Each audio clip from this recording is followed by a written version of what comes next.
The Redwater power plant had been running for 63 years when they decided one man was enough to watch it at night. It wasn't a decision anyone celebrated.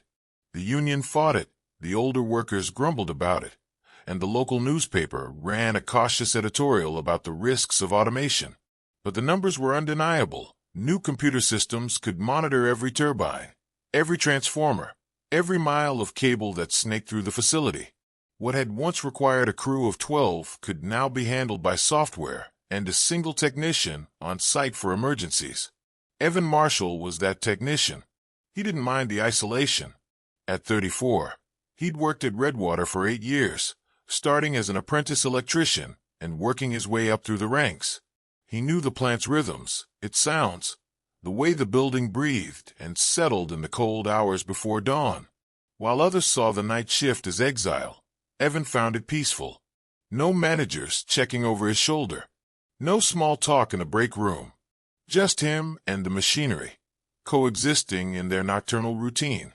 The facility sprawled across 40 acres on the outskirts of the industrial district, a massive complex of concrete and steel that had once powered factories, mills, and refineries for miles around. Most of those facilities were gone now, closed, demolished, or relocated overseas. But Redwater kept running, feeding electricity into the regional grid with the patient endurance of something built to outlast its purpose. The main building was a cathedral of industry. Turbine halls stretched 3 stories high, their ceilings crossed with cable trays and ventilation ducts thick enough to walk through. The generators themselves were the size of freight cars, painted institutional green, and festooned with warning placards in English and Spanish. Some were still active, spinning at thousands of RPMs, with a deep hum that you felt in your chest, as much as heard. Others had been decommissioned years ago, standing silent and cold like monuments to obsolete technology. Evan arrived for his shift at 11 p.m. on March 14th, parking his Ford pickup in its usual spot near the south entrance. The parking lot was empty except for the day supervisor's car, Dave Hernandez, who always stayed late to brief the night technician, a courtesy that wasn't technically required, but that both men appreciated. The air was cold and sharp with the smell of ozone and mineral oil, the distinctive scent of high-voltage equipment. Overhead, the power lines hummed their constant song, a note so low it was almost subsonic.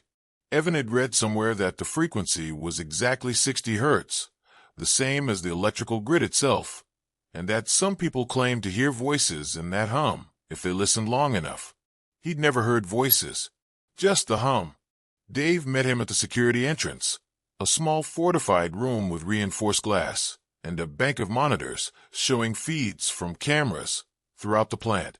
He was 56, gray-haired, with the deliberate movements of someone who'd spent decades around dangerous machinery. "Quiet night so far," Dave said, pulling on his jacket. "Turbines 2 and 3 are running at 90%. Number 4 is offline for scheduled maintenance. Should stay dark all week. The automated systems are showing green across the board. Any issues I should know about? Generator 1B has been running a little warm. Not critical, just keep an eye on it. And the HVAC in the control room is making noise again. I put in a work order, but you know how that goes." Evan nodded. Work orders at Redwater moved at geological speed. Dave handed him the logbook and the master key card. "You've got my number if anything comes up. Try not to burn the place down." It was their standard joke. Evan smiled. "I'll do my best." After Dave left, Evan made his rounds, a ritual that took him through the main control room, turbine halls 1 through 3, the transformer yard, and the administrative wing. Everything was as it should be. The active turbines hummed steadily, their instrument panels showing normal ranges for temperature, pressure, and output. The control room computers blinked reassuringly, displaying real-time data in neat columns of numbers. By midnight, Evan had settled into the control room with a thermos of coffee and a tablet loaded with technical manuals. There was maintenance to log, reports to file, voltage calibrations to perform on the backup systems. Routine work, but work that required precision. A mistake here could cascade into blackouts across 3 counties. The control room was the nerve center of the facility, a windowless space dominated by screens and instrument panels that glowed in the darkness. The walls were lined with electrical diagrams, emergency procedures, and faded safety posters from decades past. A single desk sat in the center, surrounded by rolling chairs that squeaked when you moved. The HVAC Dave had mentioned rattled overhead, a rhythmic ticking that Evan had learned to tune out. He worked through the midnight hours with methodical focus. Check the load balance. Monitor the grid frequency. Log the generator outputs. Every 15 minutes, the system would chime softly, prompting him to acknowledge his presence, a safety measure to ensure he hadn't collapsed or abandoned his post. He tapped the acknowledge button without looking up, a reflex developed over hundreds of nights. At 1:30 a.m., Evan noticed something odd. One of the monitors, the one displaying power distribution for the entire facility, showed a minor fluctuation in the electrical load. Nothing dramatic, just a brief spike of about 3%, lasting maybe 2 seconds before returning to normal. He pulled up the detailed logs, trying to identify the source. The spike appeared to have originated from the southern quadrant of the plant, near the old turbine Hall 4. But that hall had been shut down for scheduled maintenance. All circuits should have been isolated, all breakers open. There shouldn't be any load at all. Evan checked the breaker status remotely. All showed open as expected. He looked at the thermal cameras, the ones that detected heat signatures, throughout the plant. Turbine Hall 4 registered as cool, just ambient temperature. Nothing running, nothing generating heat. Probably just a sensor glitch, he decided. The monitoring systems were sophisticated, but not perfect. Sometimes they hiccuped, phantom readings that meant nothing. He logged the anomaly and returned to his calibration work. At 2:15 a.m., it happened again. This time the spike was larger, 5%, lasting almost 4 seconds. And this time Evan was watching the right screen when it occurred. The power draw definitely came from Turbine Hall 4. The graph showed a clean surge, like someone had suddenly switched on heavy machinery. But there was no machinery to switch on. Everything in that hall was locked out and tagged out, following strict safety protocols. Evan stood up, suddenly uneasy.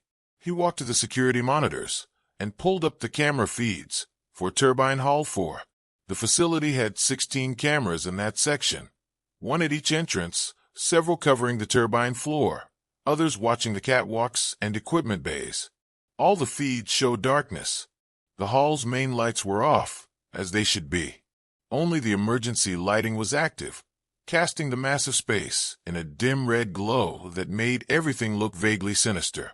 He cycled through the cameras, looking for movement, for any sign of what might have caused the power spike. Most showed static views of silent machinery. The great turbine itself, a cylindrical mass 30 feet long and 15 feet in diameter, now cold and still. The catwalks above it, the control panels, their screens dark, the heavy steel doors that led to the cooling systems. Then he saw it.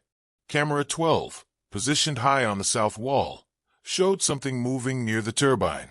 Just a flicker at the edge of the frame, something small and low, passing between 2 support pillars. Evan's first thought was animal. Raccoons sometimes got into the plant through drainage culverts. They'd find warm spots near the generators and make nests. He'd chased out half a dozen over the years, but this didn't move like a raccoon. He rewound the footage and watched it again, frame by frame. The shape appeared for exactly 7 frames, about a quarter of a second at the camera's recording rate. In that time, it moved from one pillar to the next, crossing maybe 15 feet of open floor. It was upright, bipedal, roughly the size and proportions of a person. Evan felt his pulse quicken. Someone was in Turbine Hall 4. Had to be. A trespasser, maybe, or a worker who'd forgotten to log out and was wandering around in the dark for some reason. He grabbed his radio and keyed it. "This is Marshall in control. I have possible unauthorized personnel in Turbine Hall 4. Dave, if you're still on property, please respond." Static. He tried again. Control to any unit. I'm seeing movement in Hall 4. Can anyone confirm? More static. Then a broken squelch that might have been a response, but was too distorted to understand. Evan set down the radio and pulled out his cell phone. No signal. Not unusual. The plant's thick concrete walls and heavy electrical fields played havoc with reception. He'd have to use the landline. He picked up the desk phone and dialed security dispatch. It rang 4 times before someone picked up. Dispatch, this is Terrence. Terry, it's Evan Marshall at Redwater. I've got a possible intruder in Turbine Hall 4. Can you send someone to check it out? Intruder? You see them on camera. Movement on camera 12. Looked like a person. There was a pause. Evan could hear papers shuffling, the sound of Terry pulling up his own monitors. I'm looking at Hall 4 right now. Cameras look clear to me. It was about 3 minutes ago. You'll need to check the recorded feed. Hang on. More keyboard clicking. A longer pause. Yeah, I see what you're talking about. Could be a reflection or a shadow. Hard to say. It moved, Terry. Crossed 15 feet in less than a second. Huh. Well, I can dispatch someone, but it'll be 20 minutes minimum. We're doing a perimeter check on the north side right now. Evan thought about it. 20 minutes for security to arrive. Probably another 10 to gear up and actually enter the hall. Half an hour for someone to check what might be nothing. Never mind, Evan said. I'll take a look myself. Probably just an animal. You sure? Protocol says. I know the protocol. I'll radio if I need backup. He hung up before Terry could argue. Protocol said a lot of things, most of which made sense in theory but were impractical in reality. Evan had been in Turbine Hall 4 1,000 times. He knew every catwalk, every access panel, every place something or someone might hide. He grabbed his flashlight, a heavy mag light that doubled as a club if necessary, and clipped his radio to his belt. The master key card went in his pocket. Then he left the control room and headed for the southern wing. The walk to Turbine Hall 4 took him through corridors that felt different at night. During the day, these passages were merely industrial, concrete floors, painted cinder block walls, pipes and conduits overhead. But at night, with only every third fluorescent panel lit to save power, they became something else. The shadows stretched longer. The echoes of his footsteps seemed to take too long to fade. Evan had never been afraid of the plant. But tonight, something felt off. Maybe it was the power spikes. Maybe it was that shape on the camera.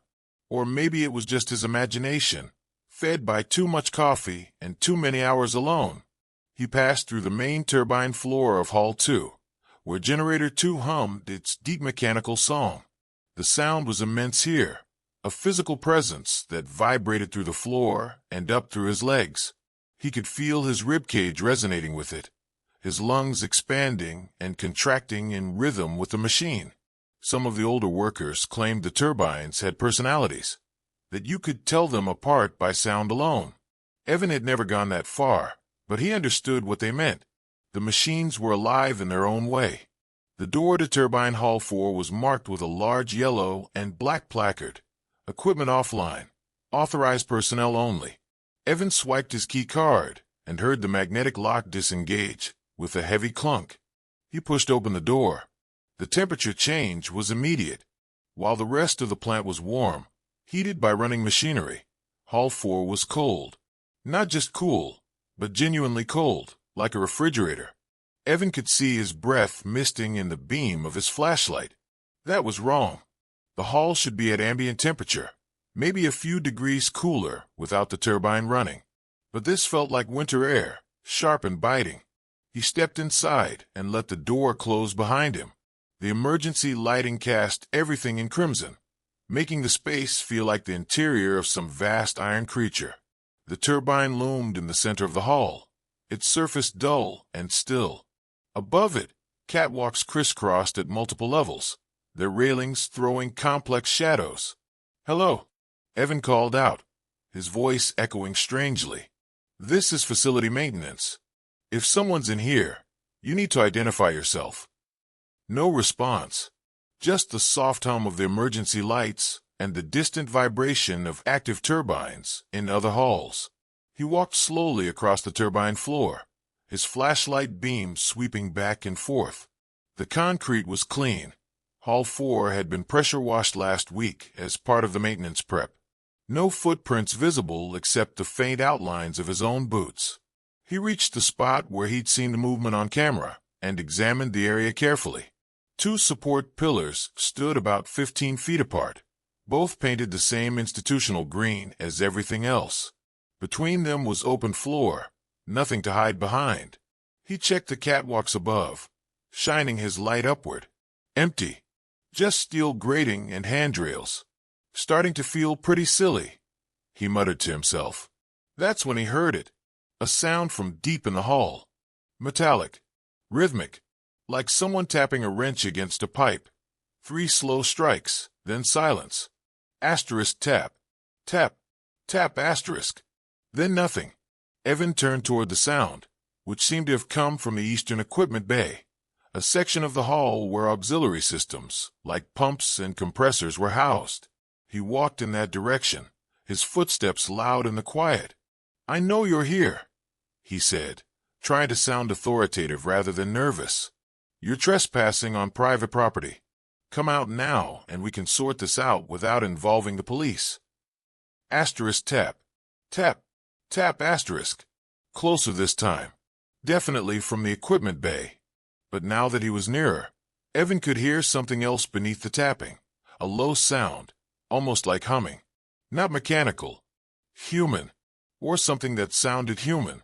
He entered the equipment bay, which was a separate room attached to the main hall, filled with tanks and pumps and a maze of pipes.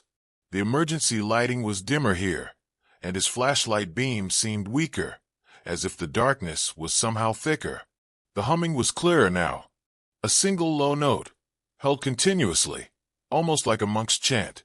It echoed off the pipes in strange ways, making it impossible to pinpoint the source. "Where are you?" Evan demanded. The humming stopped. In the sudden silence, Evan heard something that made his skin crawl. Footsteps. Not behind him, but ahead, deeper in the equipment bay. Moving away. Fast.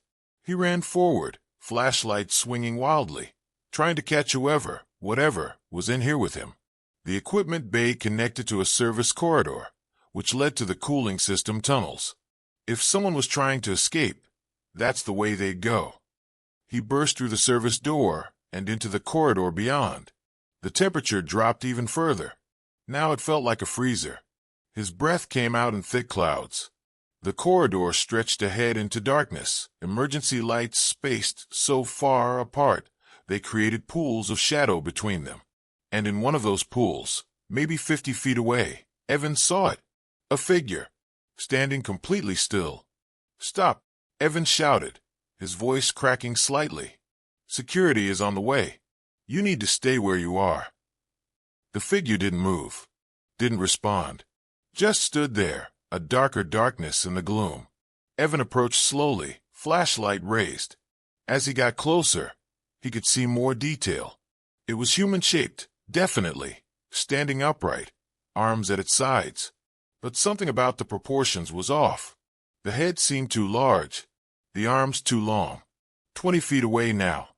His flashlight beam finally reached it fully, and Evan realized he was looking at a maintenance suit hanging from a wall hook, its empty arms dangling, its hood sagging forward in a way that suggested a head. Relief flooded through him, immediately followed by embarrassment. He'd been chasing shadows and work clothes. Terry was going to laugh about this for weeks. But the relief faded quickly when Evan noticed something else. The maintenance suit was swaying gently, as if someone had just bumped it. And behind it, in the deeper darkness of the corridor, he heard footsteps again. Running this time. Away from him. Toward the substation tunnels. Evan's radio crackled. Through heavy static, a voice emerged. Evan Marshall, do you copy?" He grabbed the radio. "This is Marshall. I'm in the service corridor east of Hall 4. I'm pursuing." The radio squealed, a high-pitched shriek that made him wince and pull it away from his ear. When the noise faded, he tried again. Control, do you copy? Static. Then, faintly, beneath the interference, he heard something that sounded like his name. Evan. But it wasn't coming from the radio. It was coming from the darkness ahead. The substation tunnels were the oldest part of the Redwater facility, dating back to the plant's original construction in the 1950s. They ran beneath the main buildings like a network of concrete arteries, housing the primary electrical feeders that distributed power throughout the complex. Most were tall enough to walk through, though some required stooping. All were dimly lit, humid, and claustrophobic. Evan had been down here before, but only during daylight hours and always with at least one other person. Something about the tunnels felt wrong in a way he'd never been able to articulate. The air was too still, the echoes too strange. The way the lights flickered made shadows move in ways that suggested purpose. The entrance to the tunnels was a heavy steel door marked with faded warning signs about high voltage and authorized access only. Evan swiped his card and pulled it open, revealing a concrete staircase descending into amber-lit gloom. He paused at the threshold, listening. From below came a sound, footsteps, definitely footsteps, descending ahead of him. But there was something wrong about them. The rhythm was off, the timing irregular, as if whoever was walking had an unusual gait. "This is your last warning," Evan called down the stairs. "Come back up now, or I'm calling the police." The footsteps stopped. Then, drifting up from the darkness, came that humming again. The same low note, held impossibly long, as if whoever was making it didn't need to breathe. Every instinct told Evan to turn around, to go back to the control room, to let security handle this. But something else pushed him forward, maybe stubbornness, maybe curiosity, maybe just the professional pride of a man who'd worked at this plant for 8 years and wasn't about to be intimidated in his own facility. He descended the stairs. The temperature rose as he went down, which made no sense. The tunnels should be cooler than the surface levels. But with each step, the air grew warmer, then hot, then almost stifling. By the time he reached the bottom of the stairs, Evan was sweating despite having been cold minutes earlier. The tunnel stretched before him in both directions, curving slightly so he couldn't see more than 50 feet either way. The walls were lined with massive cables and metal conduits, each as thick as his thigh. They hummed softly with the power flowing through them. Thousands of amps of electricity, enough to kill a man instantly if the insulation failed. He chose left, following the sound of footsteps that echoed from somewhere ahead. As he walked, Evan noticed things that disturbed him. The tunnel floor was dusty, years of accumulated grime that maintenance rarely bothered to clean. And in that dust, he could see footprints. Fresh footprints. Boot treads, clear and distinct, leading in the direction he was walking. They were smaller than his own, maybe a size 9 or 10. But what unsettled him was their pattern. They weren't the random scuffs of someone walking normally. They were precise, evenly spaced, as if whoever made them had been walking with mechanical precision. And they weren't his. He was certain of that. The tread pattern was different. "Who's down here?" Evan called out. His voice sounded muffled in the close space, absorbed by the concrete rather than echoing. No answer. But the humming continued, closer now. It seemed to be coming from around the next bend in the tunnel. Evan rounded the corner and stopped. The tunnel ahead was different. Where before the walls had been bare concrete, here they were covered in something else. Thick black cables that hadn't been there before, or at least hadn't been visible. They crisscrossed the walls and ceiling in chaotic patterns, some as thin as his finger, others as thick as his arm. They pulsed with a faint orange glow, as if electricity was arcing through them, though that made no sense. Cables didn't glow. Not like that. And the footprints led directly into this section, continuing forward into the orange-lit darkness. Evan's radio crackled again. This time the voice was clearer, though distorted in ways that hurt to hear. "Evan, why did you come down here?" It sounded like his own voice. He grabbed the radio and keyed it frantically. "Who is this? Identify yourself." You shouldn't be here, Evan. Not yet. Not until 3:07. What? What are you talking about? The radio went dead, not even static now. Just silence. Evan looked at his watch. 2:47 a.m. 20 minutes until 3:07. What happens at 3:07? He should go back. Should return to the control room. Call Terry again. Wait for security. This was beyond his pay grade, beyond anything reasonable. But the footprints led forward, and the humming continued, drawing him like a siren song. He walked into the orange-lit section of tunnel. The temperature spiked immediately. It felt like stepping into an oven. Sweat soaked through his uniform within seconds. The cables on the walls weren't just glowing. They were hot, radiating heat like exposed heating elements. And they were moving, not swaying or shifting, but actually moving, slithering across the walls like snakes, rearranging themselves in patterns that Evan's eyes couldn't quite follow. When he looked directly at them, they seemed still, but in his peripheral vision, they writhed. This isn't real, Evan muttered to himself. This is carbon monoxide or something in the air. I'm hallucinating. But he didn't turn back. The tunnel curved sharply to the right, and when Evan followed it, he found himself facing something that shouldn't exist. A door. Not a utility access or a maintenance hatch, but an actual door. Industrial steel, painted gray, with a wheel lock like you'd see on a ship's bulkhead. And above it, stenciled in white paint that looked newer than everything else down here. Turbine 0. Decommissioned 1972. Evan stood before it, his mind struggling to process what he was seeing. He'd worked at Redwater for 8 years. He knew every turbine, every generator, every piece of equipment in the plant. There was no Turbine 0. The main turbines were numbered 1 through 4. Before that, there had been smaller units during the plant's early years, but those had been removed decades ago. This door shouldn't be here. The footprints led directly to it and stopped. Evan reached out and touched the wheel lock. The metal was hot, painfully hot, but not quite hot enough to burn. He jerked his hand back, then tried again, grabbing it quickly and turning. The wheel resisted at first, then began to move with a squeal of rusted metal. It turned a full revolution, then another.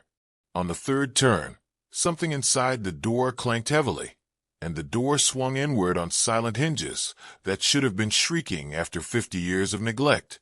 Beyond was darkness and heat, and a smell that made Evan gag.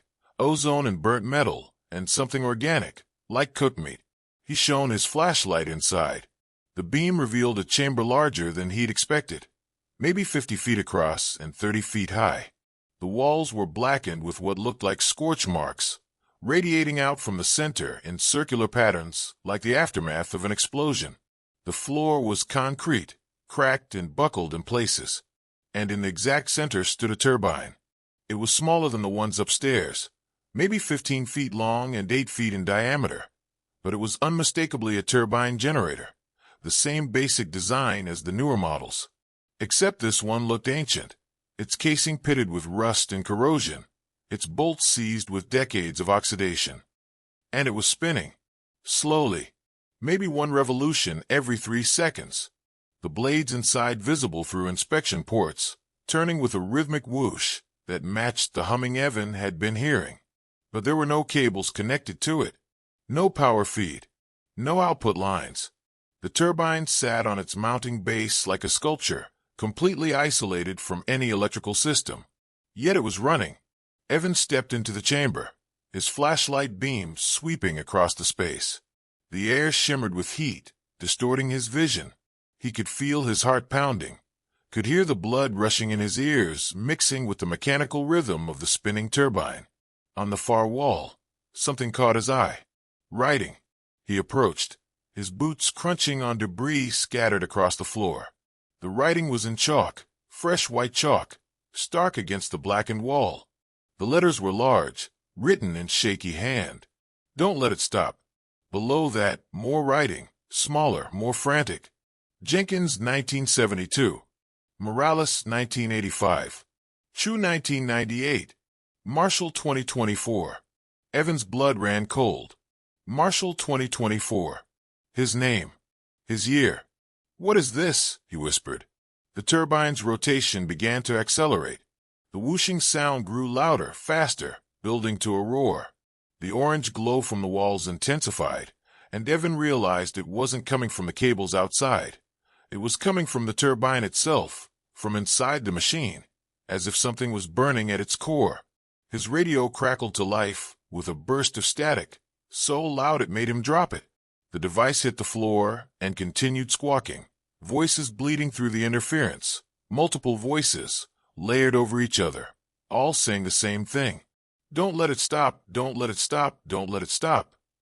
Evan backed toward the door, but it slammed shut before he could reach it. The wheel lock spun on its own, sealing him inside. The turbine spun faster. The roar became deafening. And through it all, Evan heard something else, a rhythmic thumping, like a heartbeat, perfectly synchronized with the turbine's rotation. Then he saw them, figures, emerging from the shadows at the edges of the chamber. 3 of them, maybe 4. Hard to tell in the flickering light. They moved in sync with the turbine's rhythm, stepping forward with each rotation, their movements jerky and unnatural. As they came closer, Evan could see their faces, or what was left of their faces.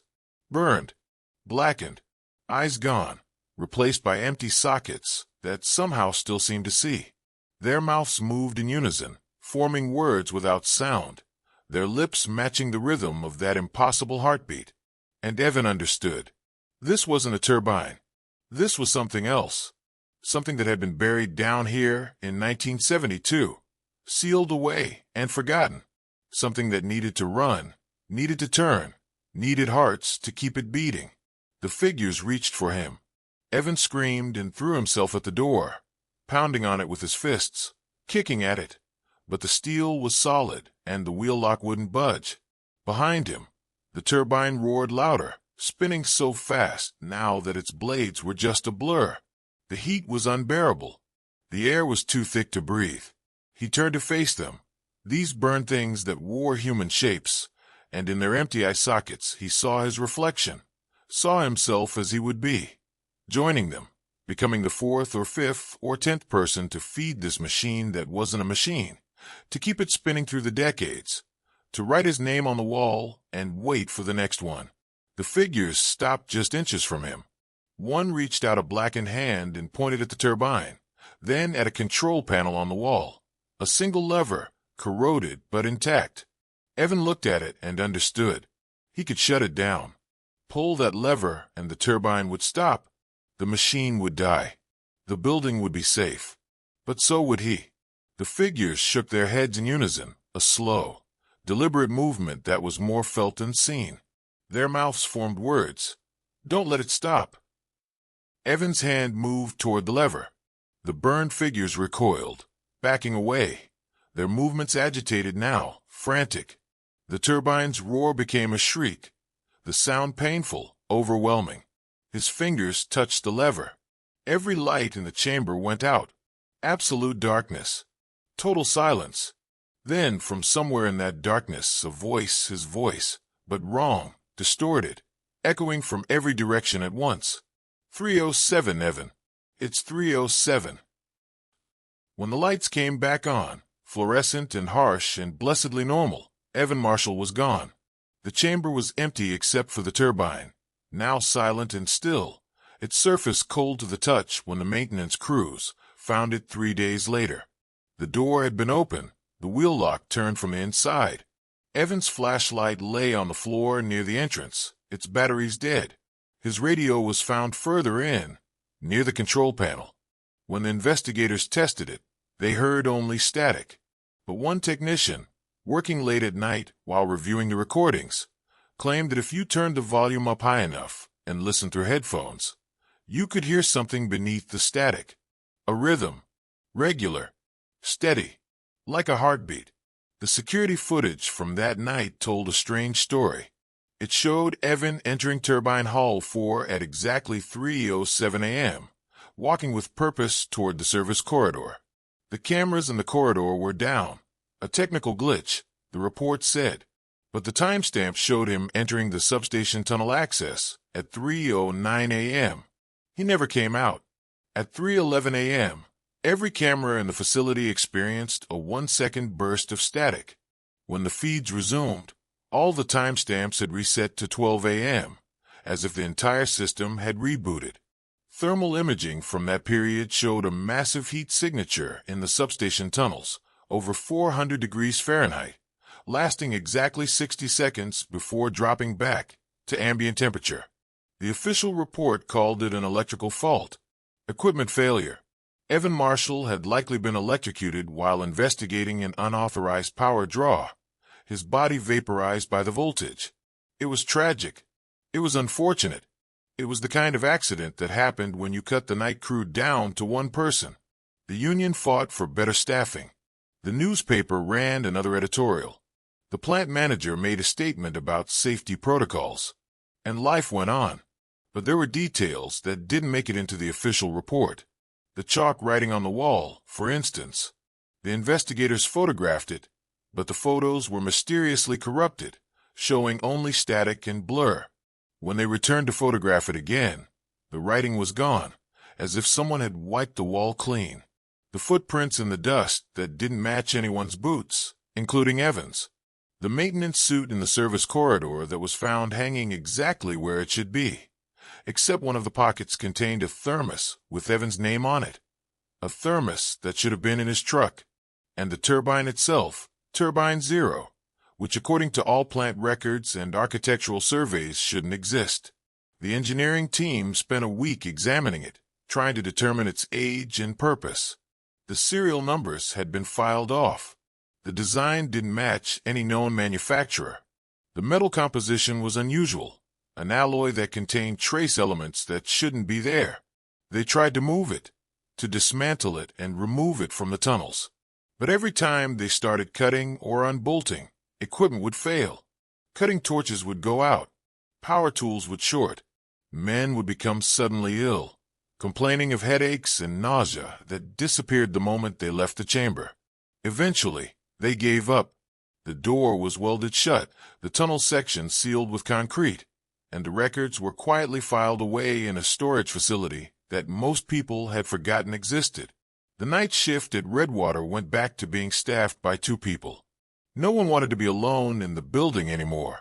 But sometimes, late at night, workers would report hearing things from the sealed section of tunnel. A low hum, a rhythmic thumping, the sound of machinery that shouldn't be running.